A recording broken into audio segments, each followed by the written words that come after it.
Prime Minister Scott Morrison and Joe Biden have finally spoken 3 weeks after the fall of Kabul to the Taliban. Biden has been claiming his Afghan exit is a victory. The extraordinary success of this mission was due to the incredible skill, bravery, and selfless courage of the United States military and our diplomats and intelligence professionals. It's absurd. This was no victory. Not only has the Biden administration bungled the withdrawal, but they're actually now talking about giving the Taliban aid. You say we're going to work with the Taliban. Does that include the prospect of giving them aid? Well, first of all, we do believe that there is an important dimension of humanitarian assistance that should go directly to the people of Afghanistan. They need help with respect to health and food aid and other forms of subsistence, and we do intend to continue that. Secondly, when it comes to our economic and development assistance relationship with the Taliban, that will be about the Taliban's actions. It will be about whether they follow through on their commitments. Aid money to the Taliban, to terrorists. The US has gone mad. 20 years we spent in Afghanistan. Young soldiers gave up their life for the cause. It's all been trashed. Global terror is at large once again. And as we come up to the 20th anniversary of 9/11 in just a week's time, instead of us looking back from a position of safety and security, suddenly Islamic terror is re-energized. I spoke about these issues with Secretary of State Mike Pompeo's former senior policy advisor, his right-hand woman, Mary Kissel. She's now the Executive Vice President for financial services firm Stevens.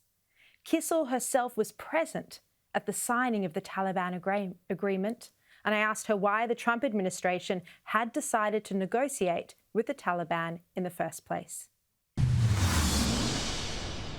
Mary Kissel, thank you so much for your time.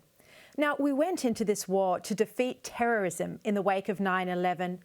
How concerned are you now that Afghanistan may become a terror stronghold once again, with both Taliban and ISIS-K putting us all at risk?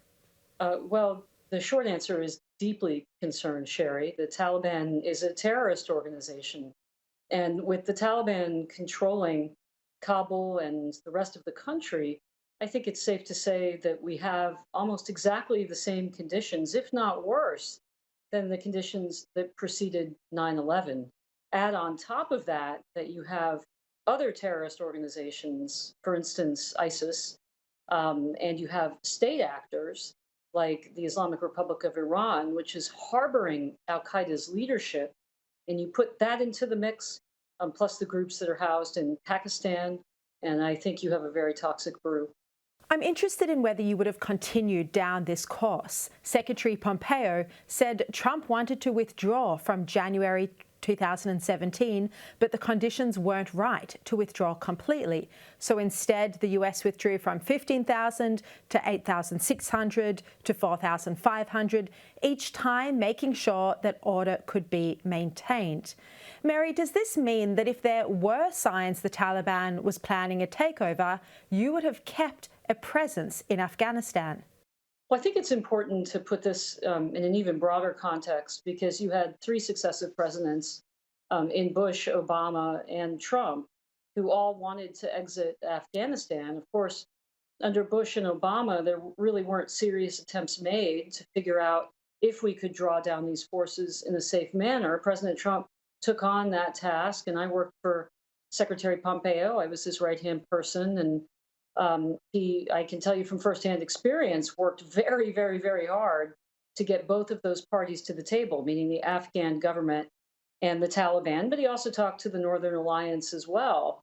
And so they took on that tough task. And as you note, we were able to draw down troops in a manner that did not endanger either the security of our forces or the stability of the Afghan government.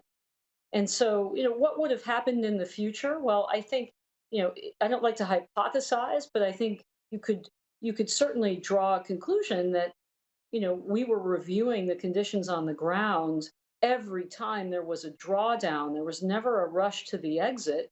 And we were also establishing deterrence. The Taliban knew that if they set a foot wrong, we would hurt them. And the Afghan government knew that if they didn't keep up their end of the bargain, and let's be clear, the Afghan government was a deeply corrupt actor. If they didn't keep up their end of the bargain, that those money flows would go away and there would be consequences. Biden has blamed President Trump for the catastrophic exit. He says it was Trump's deal with the Taliban that obliged him to pull out. Mary, you were present at the signing of the Taliban agreement. Why was the decision made to negotiate with them at all?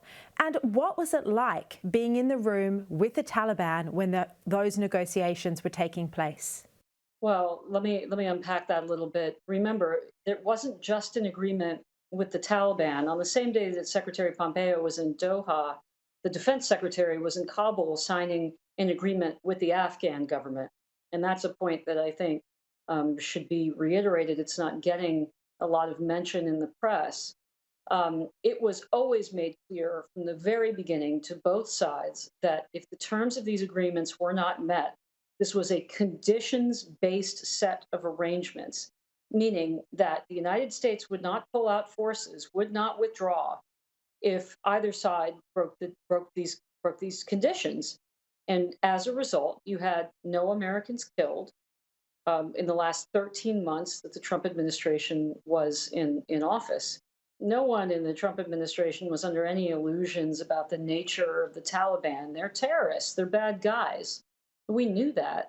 And so we dealt with them in the same way that we dealt with other bad actors, like the Chinese Communist Party, like the Islamic Republic of Iran. We approached all of these nations. North Korea is another one, with shows of force. And so it was made clear from the very beginning that there would be consequences if the other side didn't hold up their end of the bargain. That wasn't unique to Afghanistan. That was the way that we dealt with bad actors the world over. I'm fascinated to hear you put the Chinese Communist Party in the same basket as the Taliban. While they're both bad actors, do you really think China has become like a terrorist group? Well, different types of bad actors. The Chinese Communist Party, we declared a genocidal regime that committed crimes against humanity and genocide against the Uyghur Muslims and other Muslim minorities in Xinjiang. And Australia, Britain, many other nations of the free world agreed with us on that, and so did the Biden administration. They reiterated and underlined that finding. So in China, as Australians know well, you're dealing with a totalitarian state that is bent on making the world safer for their form of totalitarianism. It doesn't mean that we couldn't talk to the regime. We did. I was present for some of those conversations too, and it was made very clear to them that we expected a fair and level playing field on issues like trade, that there would be consequences if they decided to steal our intellectual property or undermine international institutions that were very important to us. We just saw a very good example of that with the World Health Organization and the mess that came of the pandemic that was born in Wuhan. The WHO covered that up at China's behest. So yeah, it's a very bad actor. And I think it's important that we link all of these things together. I think you can't think about places, for instance, like Afghanistan in a silo. You have to think about Afghanistan in concert with its neighbors, Iran, Pakistan, China. These guys all talk to each other, and in many circumstances, they share the same strategic goals, which is not good news for the free world. What does this Afghanistan withdrawal say about Joe Biden's willingness and ability to defend not only America, but its allies as well? Let's go even further. What about after the Taliban took over Kabul? Well, the President of the United States has every measure of power at his fingertips. He could have flown in new troops. We could have surged in and retaken Bagram Airport, Air Force Base, rather. We could have forcibly created a corridor to get our people out. And the president chose not to do that. Why? I think historians will have to figure that out. But I know what the result is. The result is that every bad guy around the world is looking at Washington and not seeing resolve. And many of our allies, Australia included, have every right to look at Washington and worry that the next time that we are challenged by a bad actor, will this president have the nerve to defend American interests? It's a big question mark. And I think for everyone who values their safety and security, it's a deep concern. And by the way, I say this sitting in the middle of New York City. We're about to mark the 20th anniversary of 9/11. And I'll tell you, there are a lot of very nervous people here. Well, just on Australia, President Biden only just spoke to our Prime Minister Scott Morrison about Afghanistan, and yet Australian forces were standing side by side with America in the fight against terror. The United States also did not give us its vaccines that were expiring in August. We've had to rely on other countries. Does it sadden you to see an American administration appear to walk away from Australia like this? Well, President Trump didn't exactly start off on the best foot with your former Prime Minister Malcolm Turnbull either.